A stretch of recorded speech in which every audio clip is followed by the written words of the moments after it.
आदेश हर हर महादेव जय शिव काशी। सबसे पहले देखिए ये मेरा नया बोर्ड बनकर आ गया है और आज मैं आपको बताऊं कि देव उठनी एकादशी था आज और पूजा संपन्न हो गया।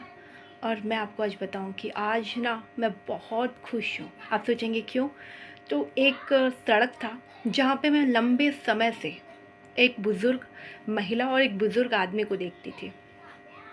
न जाने मैं उस सड़क से कितनी बार गुजरी होंगी, लेकिन हर बार मैं हिम्मत हार जाती थी उनसे ये पूछने के लिए कि क्यों आप यहाँ सड़क पे रहते हैं। पहले तो मुझे कुछ समय समझने में लगा, क्योंकि मैं जब आती थी उधर से तो मैं सोचती थी कि वो कुछ बैठकर कुछ वहाँ पे कर रहे हैं, आग ताप रहे हैं ऐसा, या खाना बना रहे हैं ऐसा, मैं हमेशा सोचती थी। लेकिन फिर मैं जब भी आती और मुझे वो वहीं पे दिखते, उसी पेड़ के नीचे, काफ़ी बड़ा पेड़ है, वहीं पे बूढ़ा बुज़ुर्ग और बुज़ुर्ग महिला। तो मैं हर बार आती तो हिम्मत, आप जानते हैं ना कि हम जब बाहर जाते हैं और किसी अजनबी को देखते हैं तो अगर हम बहुत बार बात करना चाहते भी हैं तो बहुत बार हम अपने आप को रोकते हैं कि सामने वाला क्या सोचेगा, क्योंकि हम उनको जानते नहीं हैं, कैसा रिएक्ट करेंगे वो। तो हर बार मैं सोचती थी और उनसे बात नहीं कर पाती थी, क्योंकि मैं हमेशा गाड़ी से जाती थी तो गाड़ी वाले वहाँ पे नहीं रोकते थे, और जब मैं अपने पर्सनल गाड़ी से भी जाती थी तो भी मैं सोचती थी कि वहाँ पे काफ़ी भीड़ है, पूछूँ या ना पूछूँ। आज देव उठनी एकादशी पे मैं ख़ास तौर से उन्हीं के लिए गई ही और मैंने उनसे बात की। तो बुज़ुर्ग जो दादा थे वो थोड़ा आगे टहलते टहलते निकल चुके थे, और जो बुज़ुर्ग महिला थी, दादाजी काफ़ी बुज़ुर्ग थे और जो महिला थी वो थोड़ा उनसे कम एज की थी, थोड़ा कम बुज़ुर्ग थी, बुज़ुर्ग दोनों ही थे। तो मैंने उनसे बात किया कि आप कहाँ की रहने वाली हैं, सारी चीज़ें मैंने पूछा। तो उन्होंने बताया कि हम लंबे समय से कम उन्होंने बताया कि हम 8 साल से हम इसी पेड़ के नीचे रहते हैं, चाहे सर्दी हो, धूप हो, बारिश हो। मैंने कहा आपका घर? तो उन्होंने मुझे ये बताया कि हम पहले किराए पे रहते थे, जब हमारे पास किराया देने के लिए नहीं था, अब हम यहाँ रहते हैं। हमारी कोई संतान नहीं है, ना लड़का ना लड़की, हमारा कोई संतान नहीं है, हमारा दुनिया में कोई नहीं है। हम इसी पेड़ के नीचे रहते हैं, जो हमें कोई कुछ देता है या कचड़ा में जो पड़ा रहता है हम उसको उठाकर खाते हैं और उसी से हम अपना जीवन यापन करते हैं। मुझे बहुत बुरा लगा, क्योंकि उनके शरीर पे ढंग का कपड़े भी नहीं थे, ना बुज़ुर्ग दादाजी का ना उनके कपड़े पे थे। तो मैंने उनसे प्रॉमिस किया कि अभी तो आसपास वहाँ पे कोई दुकानें नहीं है, और जहाँ से मैं जाती हूँ उस सड़क पे भी काफ़ी दूर है वहाँ से। तो मैं अगली बार आऊँगी तो ख़ास तौर से आपके लिए और दादाजी के लिए कंबल, कपड़े सब लेकर आऊँगी। फ़िलहाल मैं अभी उनको पैसे देकर आई हूँ, जिससे वो जो भी खाना चाहें, उनका जब तक कि मैं नहीं जाऊँगी तब तक उनका उतना दिन का गुज़ारा हो जाएगा। मैंने इतना पैसे उनको देकर आई हूँ।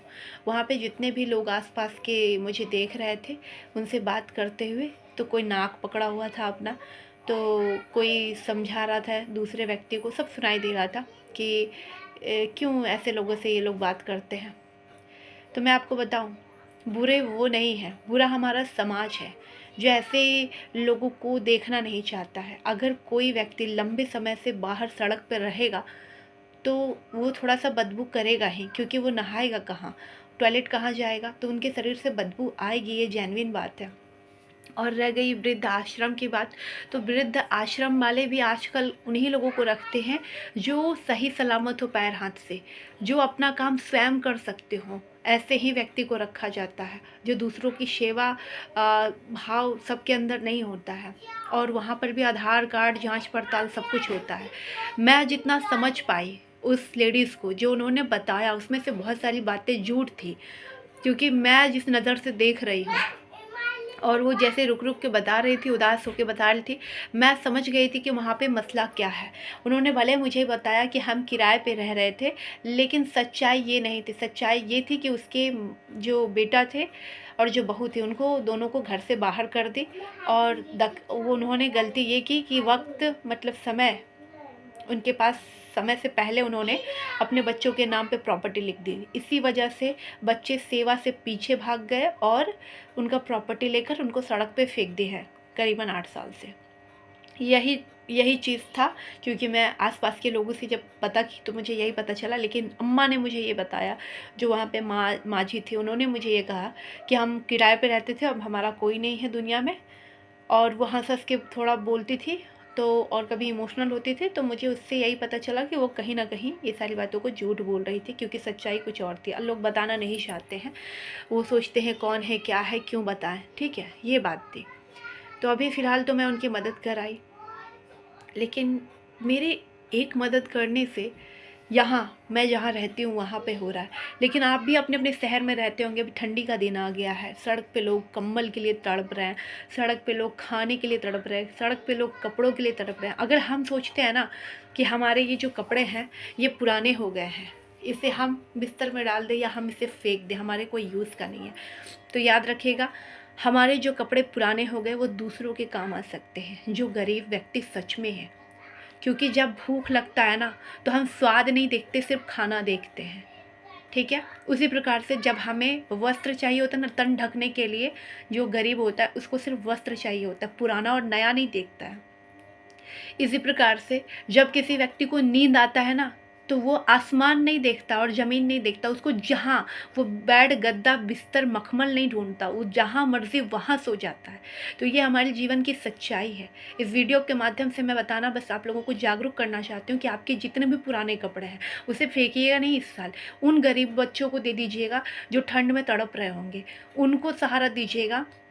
जो आपके पुराने कंबल हो गए होंगे, अगर आप नहीं खरीद सकते नए कंबल, तो उन पुराने कंबल को लेकर जाइएगा वहाँ जगह पे जहाँ पर ऐसे लोग आपको पुल के नीचे मिल जाएँगे, ऐसे लोग कहीं पर भी अनजान जगह पे, अनजान हर अलग-अलग सिटी पे मिल जाते हैं, स्टेशन के बगल में।